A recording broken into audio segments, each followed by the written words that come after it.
저쪽 반도 시작했기 때문에 제가 잠깐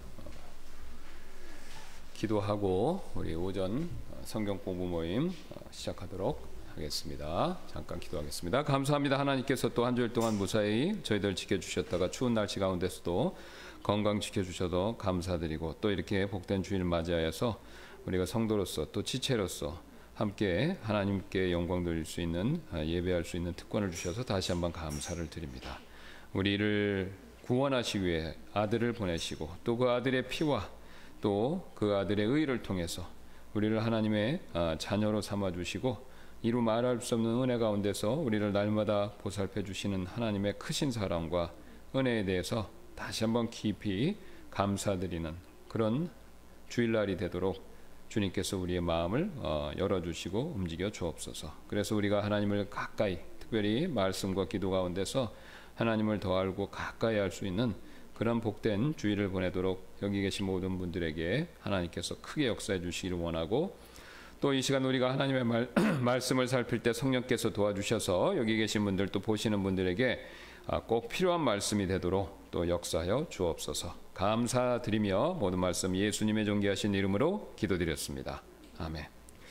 예, 먼저 제가 한 가지 말씀드릴 게 좀 있는데, 우리 저한테 이제 뭐 손이 동서되시고 제 아내한테는 형부 되시는 분이 지난주 화요일 날 소천하셨습니다. 그래서 이제 3일간 정확히는 이제 4일이 되겠는데, 금요일 날 이제 발인하고 모든 장례 절차를 은혜 가운데 잘 마칠 수 있었습니다. 그래서 기도해 주신 여러분들께 개인적으로 감사드립니다. 또 참고로 우리 그 형님은 이제 구원의 확신이 있으시고, 기도 제목 용지 보셔서 아시겠지만 이제 올 초에 폐암 말기로 판정을 받고 투병 중에다가 이제 지난 화요일 날 하나님의 부르심을 받고 떠나셨는데, 그 육신적으로는 굉장히 어렵지만 하늘에 산 소망이 있고 믿음이 있으시기 때문에 그 어려움을 잘 인내하시는 걸 우리가 지켜볼 수 있었고, 그것이 참 우리에게 큰 위로가 됐습니다. 그래서 제가 이제 그 생각이 들더라고요. 여러분들도 이제 장례식장 많이들 가보실 기회가 있지 않습니까? 예, 그래서 이제 제가 이제 그 앞에 그 조의금 받는데 그 자리에 앉아 있게 됐는데, 그 생각이 언뜻 들었습니다. 이게 사람이 나이가 딱 먹으면서 이게 이제 되는 일이, 처음에는 장례식장 가면 손님석에 앉아 있다가 나이가 어느 정도 먹으면 장례를 치르는, 조의금 받는 자리 아니면 인사하는 자리 있다가 결국은 고인들이 눕는 그 자리로 옮겨가는구나. 이게 장례식장에서 시간 순서대로 이렇게 내가 있을 곳이 옮겨지는구나. 그 생각이 언뜻 들더라고요. 결국은 사람은 죽는다. 죽음은 아무도 피할 수 없다. 예외가 없다. 그런데 이 죽음을 극복할 수 있는 방법은 바로 예수 그리스도를 개인의 구원자로 믿고 하나님께로부터 영원한 생명을 얻는 것, 이거 외에는 소망이 없다라는 생각을 다시 한번 제가 뼈저리게 느꼈습니다. 근데 이 소망이 없으면 그 엄청난 슬픔으로 인해서 사람이 매몰될 수밖에 없어요. 그러니까 그 장지 이제 화장을 하셨는데, 거기 가니까 운구차들이 그 고인을 모신 차들이 이제 보통 뭐 리무진이나 버스 같은 걸로 오는데, 그게 이렇게 줄줄이 서서 기다려서 이제 한 구씩 한 구씩 이렇게 차 안에서 꺼내서 이제 화장터 안으로 이렇게 모시는데, 뭐 어떤 분들은 통곡을 하세요. 너무 슬퍼서. 물론 사랑하는 가족을 잃는 일이 굉장히 마음 아프고 슬프지만, 우리 그리스도인들은 소망이 있기 때문에 그런 슬픔에도 불구하고 그런 슬픔을 이길 수 있는 하나님께서 마음을 주신다라는 생각이 들었습니다. 그래서 우리의 구원이 얼마나 큰지, 사실은 우리가 나이를 먹어가시면서, 우리가 나이가 들고 우리가 겉사람이 약해지지 않습니까? 그러면서 우리가 구원의 소중함을 더 많이 느끼는 거죠. 젊었을 때는, 그러니까 젊은 사람들은 잘 안 믿잖아요. 물론 뭐 젊다고 안 믿는 건 아니지만, 젊은 사람들이 아무래도 젊고 뭐 할 수 있는 것도 많고 기회도 많고 시간도 많으니까 이제 복음에 대해서 귀를 잘 열지를 않는데, 사실 사람이 나이가 들어가면 느끼죠. 느끼죠. 이 세상 삶이 마음대로 되지도 않고, 그다음에 이게 머리도 자꾸 깜빡깜빡해지고, 힘도 없어지고, 또 주변의 사람들도 떠나가고, 그러면서 사람이 아무것도 아니구나라는 것을 분명히 느낍니다. 그 이제 화장을 했기 때문에 화장하면 아시는 것처럼 한 줌의 재로 이렇게 나오지 않습니까? 그러니까 그 제 모습을 딱 보니까 하나님께서 너는 흙이니 흙으로 돌아갈지니라. 결국은 흙으로 돌아가는 거. 그거를 다시 한번 확인하는 그런 기회가 됐는데, 뭐 아무도 예외가 없으니까 우리도 사실 준비를 해야 되겠다라는 생각이 듭니다. 그래서 믿음이 없으신 분들은 예수님을 꼭 믿고 영원한 생명을 선물로 받고 하늘에 대한 소망을 가지시는 게 정말 복된 삶이고요. 그다음 믿음이 있으신 분들은 이 믿음을 더 견고하게 하고 또 그 믿음을 더 확실하게 하고, 그 다음에 기회가 되면 주변의 다른 분들, 가까운 가족들, 지인들에게 전해서 같이 천국에 갈 수 있는 그런 일을 우리가 부지런히 해야 되겠다, 그런 생각이 들었습니다. 자, 그래서 아침부터 좀 무거운 얘기를 말씀드렸는데 어쨌든 이게 우리에게 찾아오는, 점점 다가오는 현실이니까 우리가 다시 한번 되새김질하는 의미에서 제가 말씀을 드렸습니다. 자, 그래서 오늘 계속해서 이어서 우리 이제 신약의 서신들 내용들을 좀 살펴보도록 하겠습니다. 자, 우리가 그래도 지난 시간 로마서에 대해서 이제 조금 살펴봤죠. 로마서를 왜 썼는가, 이제 그 내용. 그래서 지금 이제 제가 설명드린 내용이 뭐냐면 각각의 신약의 서신서들이 어떤 목적으로 쓰여졌는가, 그걸 알면 여러분들이 나중에 내 삶에서 어떤 문제가 있었을 때 그거에 대한 하나님의 말씀, 또 하나님의 해결책, 하나님의 조언, 또 하나님의 지혜를 구할 때 그것을 딱딱 꺼내서 볼 수 있게 하기 위해서 제가 이제 그 목적과 그 주변 가장 중요한 핵심 내용을 말씀드린다라고 그렇게 지지난 시간부터 이야기했었죠.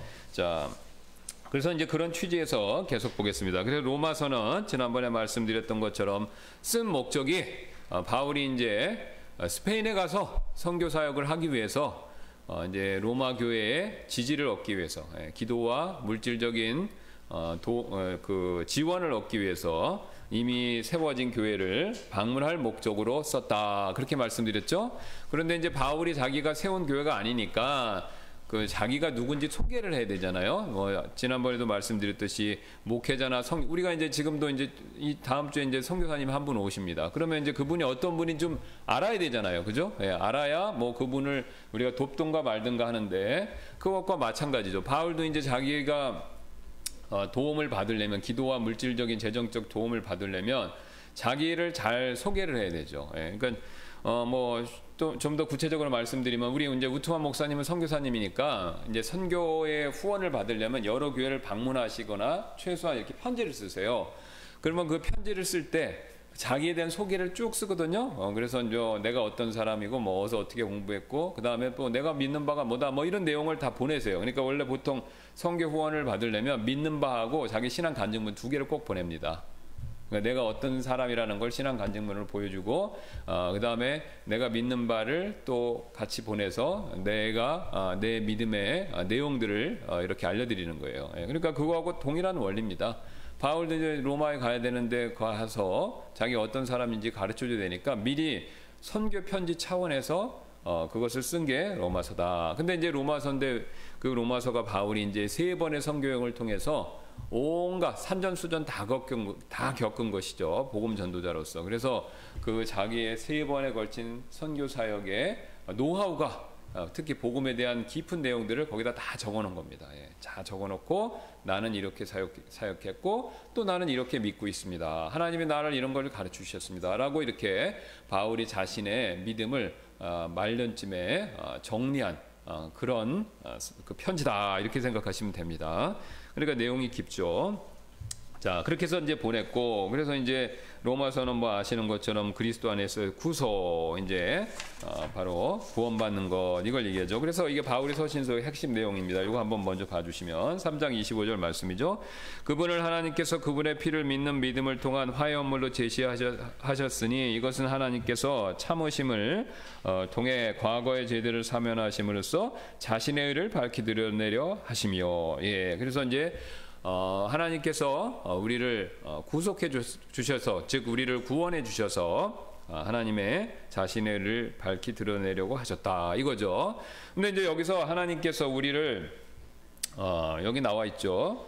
구속해 주셨을 때 그 구속해 주시는 구체적인 방법이 뭐냐라고 했을 때 그게 바로 뭐냐면 하나님의 의가 됩니다. 하나님의 의, 그리스도의. 그러니까 이제 로마서는 구원과 그리스도가 해주시는 구원 이건데요. 그 그리스도가 해주시는 구원의 구체적인 방법이 뭐냐? 그럼 그게 뭐냐면 한 단어로 얘기하면 그게 하나님의 의다 또는 그리스도의 의다 이겁니다. 그거 내용인데 좀 이따 이어서 살펴볼 텐데요. 자, 그 다음에 제가 나눠주신 이제 요걸 한번 봐주시면 되겠습니다. 요거 옛날에도 한번 보신 분들이 계실 텐데 이 바울은요. 이건 서신서 편지잖아요. 그러니까 편지는 일정한 양식이 있어요. 그래서 양식이 있는데 우리도 요즘에는 이제 그런 양식이 많이 이제 약화되긴 했는데 뭐 지금도 비즈니스 레터 같은 거 보낼 때는요 굉장히 포멀하게 그러니까 형식을 갖춰서 보냅니다. 그래서 뭐 우리나라 같은 경우는 제일 처음에 이제 받는 사람부터 먼저 쓰죠. 친애하는 아무개 씨에게. 그 다음에 저는 누구누구입니다. 그러면서 이제 자기의 쓸 말을 쭉 쓰잖아요. 근데 이제 그 당시에는 요 성경 시대는 반대였습니다. 보내는 사람을 먼저 써요. 저 김영우는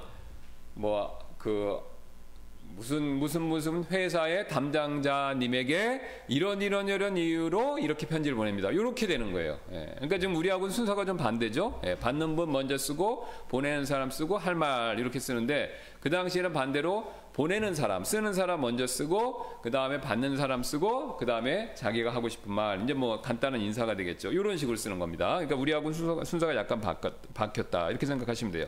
그래서 바울이 13개의 서신서 썼는데 여기를 보시면 다 똑같이 그렇게 돼 있어요. 그래서 그거를 정리한 편이 그 내용이니까 한번 보겠습니다. 요걸 보시면 이제 이해하기가 또 쉬워요. 자, 로마서부터 보시면 이제 로마서는 좀 이따 보고 그 밑에 거부터 볼게요. 로마서는 약간 예외가 있습니다. 자, 그럼 고린도전서부터 보겠습니다.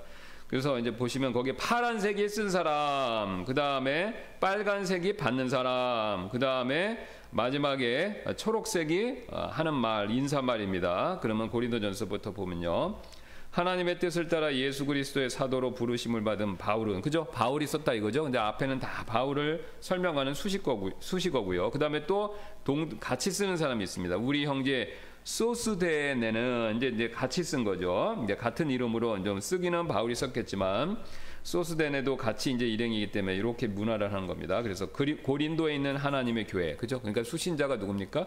고린도에 있는 하나님의 교회. 그리고 자세히 풀어주죠. 곧 그리스도 예수님 안에서 거룩히 구별되고 성도로 부르심을 받은 자들과 그 다음에 또 각처에서 우리 주 곧 그들과 우리 주 대신 예수 그리스도의 이름을 부르는 모든 자들에게 편지하노니, 여기 편지하노니라는 말은 우리 이제 이게 영어 킹제임스 번역한 건데 그 말은 없습니다. 근데 이제 우리나라 말 번역해서 매끄럽게 하기 위해서 우리는 어순이 바뀌니까요. 이탈릭으로 놓고 처리한 거예요. 그러니까 일종의 삽입구죠. 그거 이제 첨언한 거죠. 편지하노니 하나님 우리 아버지와 주 예수 그리스도로부터 은혜와 평강이 너에게 있을지어다. 그러니까 이제 세 번째가 인사말 이렇게 되는 겁니다. 그러니까 처음에 쓰는 사람, 받는 사람, 간단한 인사말. 이 패턴이에요. 후서 한번 보겠습니다. 후서. 그러면 하나님의 뜻으로 말미암아 예수 그리스도의 사도된 바울, 파란색, 우리 형제 디모데는 빨간색, 고린도에 있는 하나님의 교회와 온 아가야에 있는 모든 성도들에게 편지하노니. 그 다음에 하나님 우리 아버지와 주 예수 그리스도로부터 은혜와 평강이 너에게 있을지어다. 똑같죠?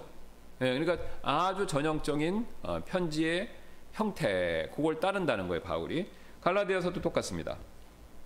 이제 앞에도 수십 구절 가로로 돼 있죠. 사람들에게서 나지도 아니하고 사람으로 말미암지도 아니하며 오직 예수 그리스도와 죽은 자들로부터 그분을 살리신 하나님 아버지로 말미암아 사도된 바울은 파란색이죠. 나와 함께 있는 모든 형제들과 더불어 갈라디아의 교회들의 편지하노니, 그죠? 예, 여기서 재밌는 건 교회들 이렇게 나오죠.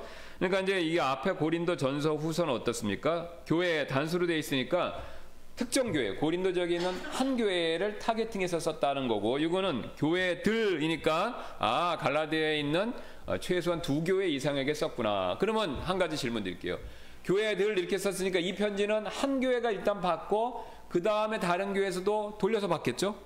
네, 그 이제 영어로 서큘레이팅이죠. 그러니까 편지를 딱 받으면 이렇게 돌려가면서, 이제 뭐 그 당시에는 복사기가 없으니까, 지금 같으면 뭐 복사기나 인쇄기가 있어서 팍팍팍팍 찍으면 되는데 그게 없으니까 뭐 필사를 하던가 아니면은 그거를 잘 가지고 돌려서 보던가 이렇게 했겠죠. 예, 근데 이제 교회가 많다 보면 그 한 개를 가지고 볼 수 없으니까 필사를 했을 겁니다. 그러니까 이제 필사를 해서 그것을 이렇게 돌려서 받겠다, 이렇게 추정이 되는 거죠. 그래서 뭐 그게 그 근거로 이제 사본이 지금에도 사본이 발견되는 이유가 그겁니다. 그러니까 그 당시 이렇게 필사를 해서 돌려보던 게 어디 장롱에 넣었다가 아니 항아리에 넣었다가 뭐 어디다가 묻혀 있다가, 그게 이제 지금 한 1500년, 1700년 지나갔고 지금 이제 이게 나오는 겁니다. 예, 그래서 그게 일부가 나오든지 통째로 나오든지. 근데 이제 다 전체적으로 나오는 건 거의 없고요. 이제 부분만 나오고 있습니다. 이렇게 파손된 게 있기 때문에.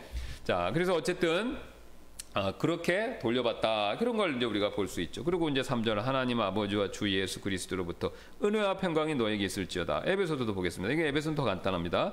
하나님의 뜻으로 말미암아 예수 그리스도의 사도된 바울, 파란색이죠. 에베소에 있는 성도들과 그리스도 예수님 안에 있는 신실한 자들에게 편지하노니, 그 수신자 두 사람 나오죠. 성도들, 신실한 자들. 그 다음에 인사말, 하나님 우리 아버지와 주 예수 그리스도로부터 은혜와 평강이 너에게 있을지어다. 빌립보서, 이건 개인한테 쓰는 겁니다. 예수 그리스도의 종 바울과 디모데는 빌립보에서 그리스도 예수님 안에 있는 모든 성도들과 또한 감독들과 집사들에게 편지하는, 제가 잘못 말씀드렸는데 이제 이것도 지역교회죠. 빌레몬소가 개인 편지죠. 빌립보에 있는 감독들, 성도들과 감독들과 집사들에게 편지하노니, 이렇게 나오죠. 자, 여기서 보면 이제 보세요. 여기 성도, 감독, 집사 이렇게 나오죠. 그러니까 이제 여기 직분이 또 나오는 겁니다. 우리 침례교는 이제 목회자, 장로, 감독이 한 사람이 그걸 맡는다, 이렇게 믿는 겁니다. 근데 그 다음에 이제 목사, 감독 따로 있다 그러면 그게 감리교예요. 감리란 말이 뭐냐면 감독을 두는 정치를 한다는 뜻이에요.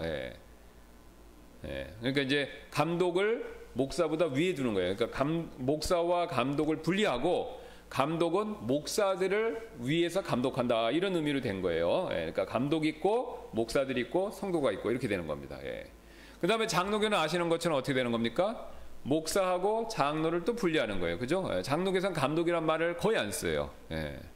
거의 안 쓰고 목사가 있고 장로가 있는 거죠. 그래서 이제 교회 안에 목사와 장로가 이렇게 이원적인 체제로 이렇게 존재하는 거죠.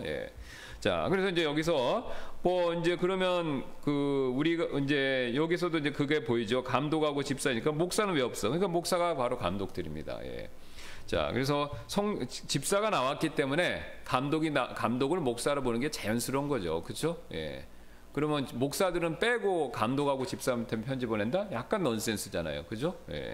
자, 그러니까 성도들까지 나왔는데 감독이 목회자로 보는 것이 무난하다, 이겁니다. 그 다음에 하나님 우리 아버지와 주 예수 그리스도로부터 은혜와 평강이 너에게 있을지어다. 초정적인 또 인사말이죠. 자, 그 다음에 골로새서 보겠습니다.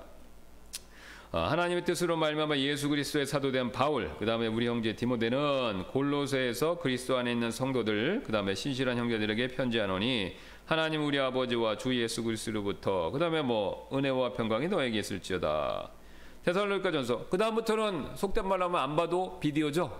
이제는 다 처음에 뭐가 나오는 겁니까? 바울의 동역자 이름이 나올 테고, 그 다음에 수신자 이름이 나올 테고 마지막에는 은혜와 평강이 있을지어다 라는 인사말이 나오겠군.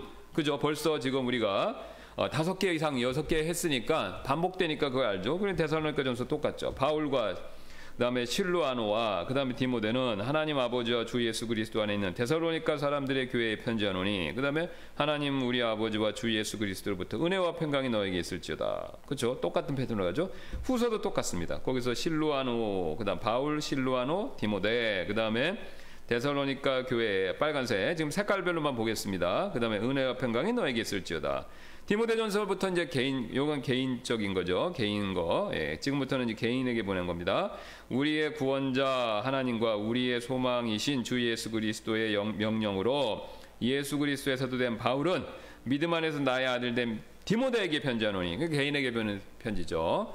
하나님 우리 아버지와 아버지와 예수 그리스도 우리 주로부터 은혜와 긍휼과 평강이 있을지어다. 이렇게 나오죠. 후서도 마찬가지죠. 파란 거 보겠습니다. 바울은, 그 다음에 빨간 거 2절 디모데에게, 그 다음에 마지막에 은혜와 긍휼과 평강이 있을지어다. 디도서 역시 마찬가지죠. 파란 거 보시면 바울은, 그 다음에 4절에 공통된 믿음을 따라 나의 아들 된 디도에게, 그 다음에 편지하노니 은혜와 긍휼과 평강이 있을지어다. 이렇게 나오죠. 예, 그 다음에 빌레몬서도 개인에게 보내는 거죠. 바울, 디모데는 빨간색, 빌레몬과, 그 다음에 거기서 첨가가 됐습니다. 우리가 사랑하는 아비아와 우리와 함께 동료 군사된 아기뽀와 내 집에 있는 교회에 편지하노니, 하나님 우리 아버지와 주 예수 그리스도로부터 은혜와 평강이 너에게 있을지어다. 자, 이렇게 분명히 말씀하고 있죠. 자, 그래서 이제 쓰는 사람, 그다음 받는 사람, 그다음 인사, 이렇게 얘기하는데, 근데 이제 한 가지 재밌는 현상이 있습니다. 인사가 똑같죠. 은혜와 평강, 그다음에 은혜와 평강에다가 긍휼, 요 세 가지. 근데 대부분 은혜와 평강입니다. 예. 그러면 제가 질문 드릴게요. 왜 바울이 은혜와 평강을 썼을까요? 그 많은 얘기 중에서 사랑도 있을 수 있고 믿음도 있을 수 있고, 그 다음에 뭐 여러 가지가 있잖아요. 그죠? 예. 왜 그랬을까요? 예. 뭐 여러 가지 해석이 있을 수 있습니다만, 은혜가 굉장히 중요하죠. 왜냐하면 은혜는 우리는 구원받고 은혜로 살아가기 때문에. 그 다음에 평강, 이건 이제 피스입니다. 평화, 화평. 예. 그러니까 이제 바울이 교회에게, 개인에게 항상 바라는 것은 뭐냐면, 하나님의 은혜 안에 거하면서 화평해라. 그러니까 이제 전체 성도들에게 보낼 때는 서로 평안해야 된다. 이게 뭡니까? 하나됨, 유니티. 예, 다투지 말고 서로 한 해가 되라. 이게 굉장히 중요한 덕목이다라는 것을 얘기하는 거죠. 예. 그러니까 우리가 이제 은혜의 중요성은 잘 알고 있습니다. 왜냐하면 뭐 은혜 받았다, 그죠? 은혜로 잘 지내세요. 은혜 가운데서 평안하세요. 그런 말을 우리가 통상 쓰죠. 교회 다니시는 분들은. 예. 근데 이제 그거 못지않게 평강, 평화, 화평, 예, 영어는 다 똑같습니다. 예, peace. 그래서 이 화평, 평안, 평강. 그래서 이 평화, 평강, 화평이 다른 사람과의 관계에 있어서는 좋은 관계, 다툼이 없는 거고, 개인에게 정의되면 뭡니까? 마음에 다툼이 없는 거예요. 그러니까 마음이 나누어지지 않은 상태, 그죠? 예. 내 마음이 평안해야 할 때는 마음이 두 갈래로 나눠져서 막 왔다 갔다 하고, 그 다음에 정신없고 그런 게 아니라 하나로 모아져서 마음이 잠잠해진 걸 얘기하는 거죠. 예. 바로 그것을 지금 바울이 얘기하고 있습니다. 자, 그래서 이제 이렇게 보시면 전형적인 이런 타입으로 바울이 편지를 썼고, 그래서 이제 이 편지가 어떤 성격을 갖고 있는지에 대해서 굉장히 간단하게 우리가 살펴볼 수가 있다라는 것이죠. 자, 그 다음에 이제 로마서를 잠깐만 보시면, 로마서를 잠깐 펴주시면 감사하겠습니다. 자, 성경을 좀 보면서 할 텐데요. 여기 보시면 이제 로마서는 바울이 이제 선교의 도움을 목적으로 자기를 소개하는 복음에 대해 설명하는 내용이다라고 얘기했죠. 그러니까 이 로마서 이제 아까 나눠드린 요거를 같이 한번 봐주시면, 여기 바울이, 여기 보세요. 제가 이제 회색을 칠해냈어요.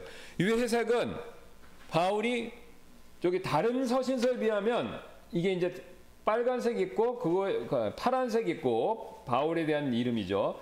바울을 수식하는 말이 있는데 로마서가 제일 깁니다. 그죠? 굉장히 이상하죠? 제가 회색을 칠했어요. 왜냐하면 헷갈리실까봐 일부러 회색을 칠했습니다. 이 회색을 칠한 거 보면 바울에 대한, 자기 자신에 대한 설명이 굉장히 긴 거예요. 그럼 한번 뭐 성경을 보셔도 되고 제가 나눠드린 용지를 보셔도 됩니다. 이거 회색된 것만 보겠습니다. 그래서 예수 그리스도의 종 바울은 이렇게 나오죠. 근데 뭐 여기 보시면 영어로 보시면 더 명백한데 Paul하고 그다음에 A servant of Jesus Christ하고 그 다음부터는 뭐냐면은 그 사람에 대한 수식하는 거예요. 수식어구가 쭉 갑니다. 자, 그래서 바울이 뭐라고 얘기하고 있습니까? 자신을 먼저 사도로 부르심을 받아, 그죠? 부르심을 받아 하나님의 복음을 위해 구별되었고, 그 다음에 이 복음을 또 설명합니다. 그죠? 위치를 가지고 영어로 이 복음은, 그래서 복음을 설명하는 내용이 쫙 나와요. 그분께서 자신의 대언자들을 통하여 거룩한 성경 기록들에 미리 약속하신 것으로 자신의 아들 예수 그리스도 우리 주에 관한 것이라. 그분께서는 육체로는 다윗의 씨에 나셨고 거룩함의 영으로는 죽은 자들로부터 부활하심으로써 하나님의 아들로 권능 있게 밝히 드러나셨느니라. 그분으로 말미암아 우리가 은혜와 사도직을 받아 그분의 이름을 위하여 모든 민족들 가운데서 믿음에 순종하게 하였나니 너희도 그들 가운데서 예수 그리스도의 부르심을 받았느니라. 이렇게 영어로 보면 분명합니다. 그 위치 뒤로 이게 다 뭐냐면 복음을 설명하고 그 다음에 요게 바울을 설명하는 내용이에요. 그러니까 뭐냐면 이 뜻이죠. 나는 사도로 부름을 받았습니다. 뭘 목적으로요? 복음의 사역을 위해서. 그죠? 예. 하나님의 복음을 위해서 구별됐다는 거예요. 그러면 하나님의 복음이 뭐냐? 바울이 지금 서너 절에 걸쳐서 쫙 설명을 하는 겁니다. 예. 그러니까 여기서 바울이 먼저 로마교회 성도들에게 자기가 믿는 복음이 뭔지를 굉장히 간략하면서도 깊게 설명하고 있다라는 겁니다. 그러니까 다른 서신서는 그렇게 안 썼어요. 왜? 이게 다 자기가 개척한 사람들이에요. 복음 전하거나. 그러니까 설명 안 해도 돼요. 내가 어떻게 믿는지. 왜? 뭐 고린도나 이런 교회는 다 자기가 복음 전해갖고 교회가 세워진 거예요. 그러니까 그 사람들 대부분은 바울한테 바울이 전해준 복음을 통해 구원받은 겁니다. 그러니까 굳이 설명을 안 해도 돼요. 근데 로마 교회는 자기가 세운 교회가 아니거든요. 그러니까 이제 멀리 있고 서로 소문만 들은 거예요. 브루스길라하고 아굴라한테 이제 거기 출신인데 대충 교회 얘기를 듣고 있었던 거죠. 근데 이제 그쪽 사람들은 바울에 대해서 잘 모르는 겁니다. 그러니까 모르는 상태에서 자기가 사도라는 것을 설명하고 그 사도에 대한 복음에 믿는 바를 이렇게 쭉 제시하는 겁니다. 그 다음에 또 바울이 이걸 신경 쓴 이유가 또 다른 게 있습니다. 왜냐하면 바울은 회심하기 전에는 굉장히 기독교를 박해하는 사람이 있잖아요. 그러니까 바울에 대해서 평이 엇갈리는 사도도 없습니다. 굉장히 엇갈리는 거예요. 왜? 굉장히 훌륭하다는 사람도 있고 굉장히 의심하는 사람도 있는 거예요. 예, 이 사람이 그 전까지만 해도 그 교회에 있는 그리스도인들을 잡아 죽이는데 1등 공신이었는데 이 사람이 이제 회심했다고 그러지만 뭐 자기 사돈의 팔촌에도 피해 본 사람이 있으면 그럴 거 아니에요. 그죠? 예, 이 사람 용서를 못 할 수도 있고 그 다음에 뭐 아무래도 여전히 의심할 수도 있는 거 아닙니까? 예, 그러니까 뭐 여전히 바울에 대해서 쓴뿌리를 갖고 있는 사람들이 있을 수도 있는 거죠. 예. 자, 그러니까 바울이 뭐 그런 것들을 어느 정도 염두에 두고 그래서 자기는 정말 확실한 사람이다. 확실한 복음의 사역이다. 사역자다. 이걸 이제 자기가 믿는 바를 일종의 신앙 고백식으로 설명을 한 겁니다. 예. 그래서 이제 이 내용은 뭐 일단 지나가고요. 이게 나중에 기회가 있으면 자세히 설명드리겠습니다. 자, 그래서 이제 바울이 이렇게 설명을 하고, 자, 그 다음에 이제 뭐가 나오냐면요. 그 다음에 8절부터 이제 바울이 또 신경 쓴 내용이 나옵니다.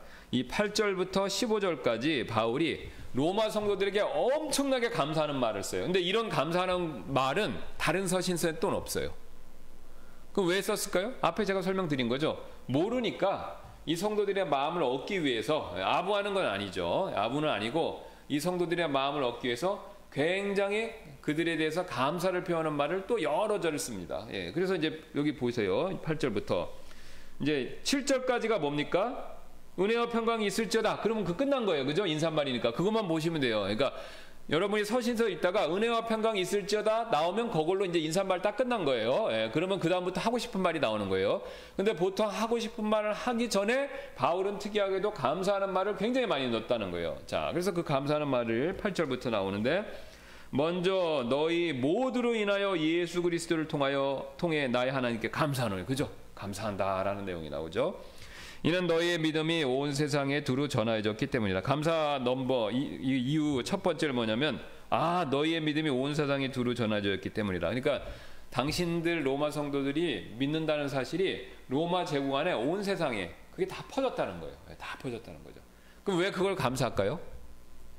로마가 갖고 있는 특징이 있지 않습니까? 로마는 이교도의 본산이에요. 지금도 뭐 로마 여기 관광 갔다 오신 분들은 아시겠지만 거기 판테온 가면은 지금은 이제 기독교로 바뀌었지만 그게 뭡니까? 로마는 굉장히 실용적인 문화를 지향하죠. 예, 그래서 그들은 정복하고 그들 문화가 자기들이 봤을 때 필요하고 괜찮다 그러면 무조건 수입합니다. 특히 그래서 그들은 예술, 사상, 그 다음에 종교는 다 수입했어요. 괜찮으면. 그러니까 철학은 누구한테 수입했어요? 그리스. 그죠? 그 다음에 종교는 각 지역에 괜찮은 종교 다. 그래갖고 로마는 다다익선, 신들도 여러 신을 두고, 왜냐하면 그 당시에 이제 신들이 개인뿐만 아니라 국가도 보호해준다. 그러니까 국가신이에요, 국가신. 그 이제 대표적으로 뭐냐면 일본의 신토이즘이 아시죠? 그 일본의 그 신도라고 그러잖아요. 신도는 일본 국가신이에요, 그죠? 그래서 그 일본 신은 참 스케일이 작아요. 일본만 보호해줘, 그죠? 일본만 보호해주고 딴 나라 사람들은 신경을 안 써. 그러니까 굉장히 속이 좁은 신이죠. 왜냐하면 좀 진짜 신다우면 전 세계적으로 모든 인류에 대해서 어떤 메시지를 줘야 되잖아요, 그죠? 뭐 온 세상 사람들을 뭐 사랑한다. 그러니까 석가는 그래도 좀 나은 거예요. 왜 모든 중생을 구제한다 그러는데 일본의 신토는 일본 사람만 신경 쓰는 사람이죠. 뭐 딴 나라가 망하든 말든, 그러니까 일본만 사랑하는 신이야. 그러니까 속이 좁은 신이죠. 그러니까 그런 류의 신들이란 말이죠. 그러니까 그런 류의 신들이 각각 있는 거예요. 근데 그런 신들을 가져다가 로마 그러면 그 신이 우리도 좀 도와줘라, 이런 사상으로 갖고 온 겁니다. 자, 그래서 로마는 굉장히 실용적으로 이런 것들을 많이 받아들였는데, 그 만신전이 있고 온갖, 그러니까 뭐 로마를 가면, 그러니까 상상을 한번 해보세요. 지금도 그런 흔적이 남아 있는데 로마를 딱 갔어요, 우리가.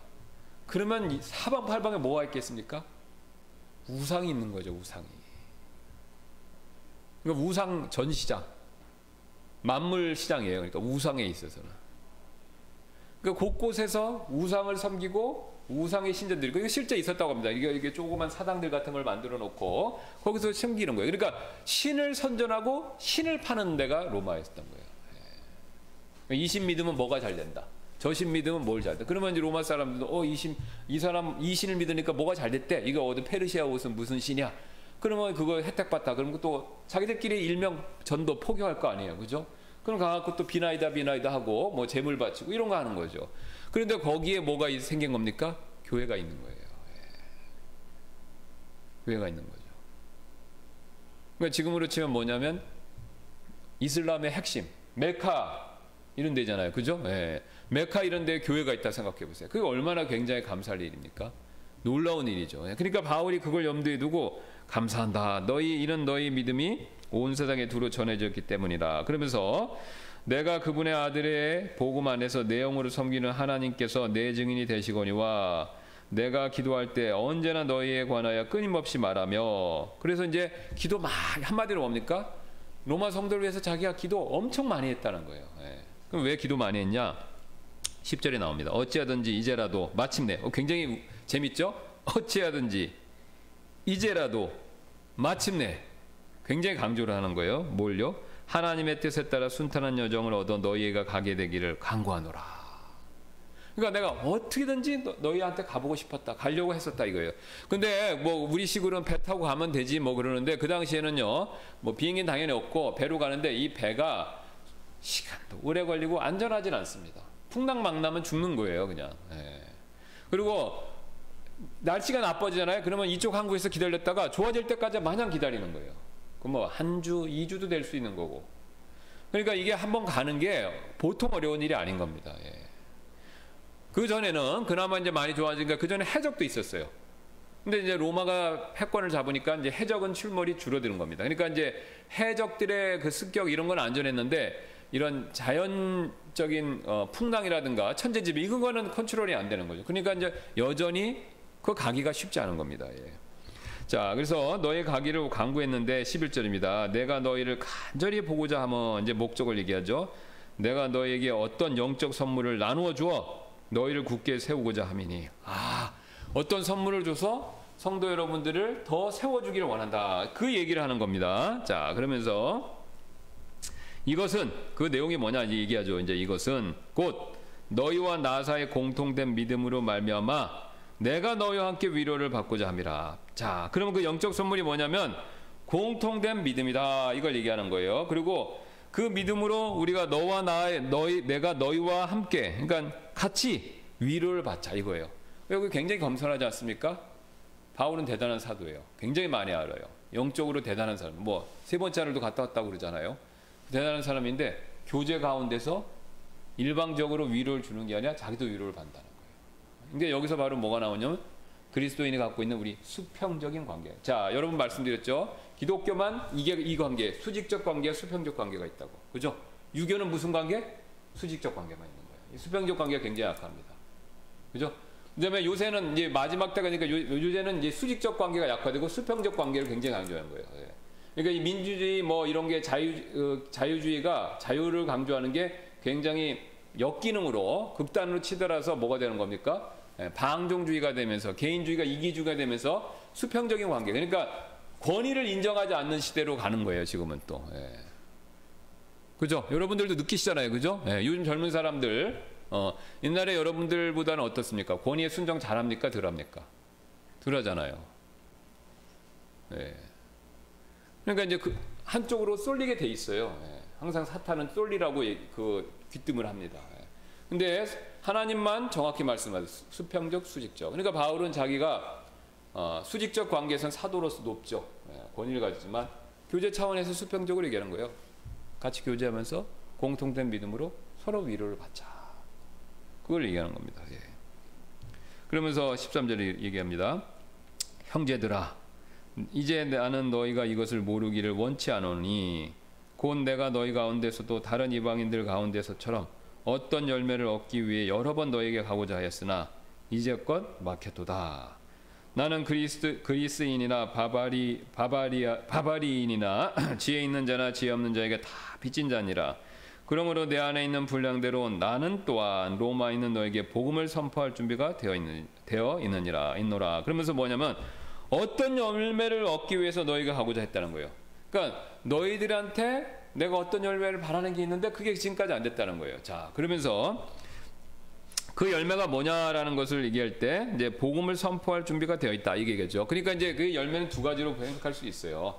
우리가 이제 대부분은 그 로마에 있는 교회 성도들이 정상적인 교회니까 구원받은 사람이겠죠. 예, 그러니까 이제 성령의 열매가 되는 거죠. 열매라고 했을 땐 성경에서 가장 구원받은 사람에 있어서 사용되는 가장 대표적인 용어가 뭐냐면 성령의 열매지 않습니까? 예, 그러니까 의의 열매도 화평의 열매도 있지만 성령의 열매라고 보면 되겠죠. 예. 그다음에 그 교회 안에 우리 교회도 마찬가지입니다. 교회를 나오는데 아직 구원을 안 받은 분이 있어요. 그죠? 예. 맞잖아요. 그 어린애들은 구원 안 받았잖아요. 그죠? 예. 그러니까 그 교회는 구원받은 사람이 대다수고 출석을 놓고 봤었을 때 그 다음에 구원받기를 원해서 오는 사람들도 있어요. 그 사람들은 항상 소수인 거고. 근데 이제 교회가 반대가 되면 안 되지. 그죠? 예. 반대가 되면 구원 안 받은 사람 대다수, 구원 받은 사람이 소수. 이러면 곤란해지는 거죠. 그러면 이게 이제 천주교 같이 되는 겁니다. 예. 그러니까 이제 루터가 구원받은 소수니까 복음을 전하다 쫓겨난 거잖아요. 그죠? 예. 그러니까 그렇게 되면 안 되는데 정상적인 교회면 구원받은 사람 대다수, 구원 안 받은 사람 소수. 근데 이제 거기 가서 또 복음을 전해서 뭘 얻기를 원하냐? 예, 이제 구원의 열매를 또 얻기를 원했다 이것이죠. 자, 그러면서 이제 자기가 하고자 하는 게 뭐냐면 복음을 선포해서 자기가 지금까지 전했던 복음을 선포해서 어떤 열매를 여러분들 가운데서 얻고 그 열매를 통해서 우리가 서로 위로를 받기를 원한다 이거죠. 예. 근데 바울이 굉장히 지혜롭습니다. 이 얘기를 처음부터 하면요 기분 나쁜 거예요. 근데 이 얘기를 제일 마지막에 합니다. 그러니까 먼저 뭘 얘기해요? 감사하는 내용을 하고 자기가 하고 싶은 얘기를 하는 겁니다. 이게 여기서 굉장히 중요한 우리가 말할 때 굉장히 중요한 지혜, 방법을 배울 수 있습니다. 여러분 이 방법 우리도 쓰셔야 돼요. 누구한테 말할 때요 뭘 부탁할 때 처음에 감사하는 먼저 말씀하셔야 돼요. 그 다음에 자기가 요구하는 걸 얘기해야 돼요. 또 심지어는 그분에 대해서 따끔한 일침을 놓을 때도 먼저 감사하고 긍정적인 면을 얘기하셔야 돼요. 그 다음에 얘기를 해야 돼요. 근데 우리는 그걸 안 하죠 보통. 그냥 직설적으로 팍 얘기하는 겁니다. 그러면 기분 나쁜 겁니다. 여러분 생각해 보세요. 사도도 하나님의 지혜가 충만한 사도도 심지어는 하나님이 말씀하시는 거잖아요. 성령님을 통해서. 그러면 하나님이 바울의 입을 통해서 로마에 있는 성도들한테 얘기하는 거예요. 근데 그걸 얘기할 때도 직접적으로 먼저 지적을 안 하는 거예요. 먼저 그들을 격려해서 마음을 열게 하고 그 다음에 하고 싶은 말씀을 하시는 거죠. 그러니까 이게 이런 방법을 배워야 됩니다. 우리가 방법을 배워요. 우리는 한국 문화는 두 가지 이유가 있습니다. 첫 번째, 유교 문화 영향을 받아서 권위적인 거예요. 그러니까 뭐 사람 마음을 열게 하고 달래고 이럴 필요가 없는 겁니다. 그냥 시키면 해야 된다. 그 다음에 두 번째는 한국인의 심성이 모든 사람이 그러지 않으면 바빠요. 굉장히 급한 거예요. 그죠? 그러니까 뭐 달래고 하고 그럴 시간이 어디 있어. 직장에서 그러잖아요. 직장 상사가 뭐 한번 빨리빨리 해라고 그러지. 그죠? 불러다 놓고 조곤조곤 얘기한다면 그렇게 얘기하는 거 안 한단 말이에요. 그죠? 그러나 그게 결국은 부메랑이 되는 겁니다. 나 개인한테 별로 안 좋고 내가 속한 그 조직이나 뭐 하여튼 뭐 교회 가정 다 마찬가지고요. 거기서도 별로 유익이 없는 거고 또 그게 국가와 사회 전체적으로도 별로 안 좋은 거예요. 그러니까 불필요한 마찰과 다툼이 많이 생기는 겁니다. 마찰이 없어요. 지금 우리나라 정치가 굉장히 양극화돼 있어요. 제가 뭐 누구를 지지한다 이런 걸 얘기하는 게 아닙니다. 하나님의 원리에서 봤을 때 그런 정치가 양극화인데 그걸 보면 그런 지혜들이 굉장히 부족해진 거예요. 서로에 대해서 인정하고 감사하는 내용 없이 그냥 막 상대방에 대해서 쏘아붙이는 거죠. 그러면 별로 좋은 결과가 없습니다. 좋은 결과가 없어요. 그러니까 하나님도 이 방법을 쓰시니까 우리도 당연히 쓰는 게 맞는 거죠. 자, 그래서 오늘 일단 여기까지 살피고 또 다음 시간에 이어서 살피겠습니다. 기도하고 마치겠습니다. 감사합니다. 하나님께서 또 오늘 우리가 로마서의 전반적인 내용을 통해서 하나님께서 우리에게 여러 가지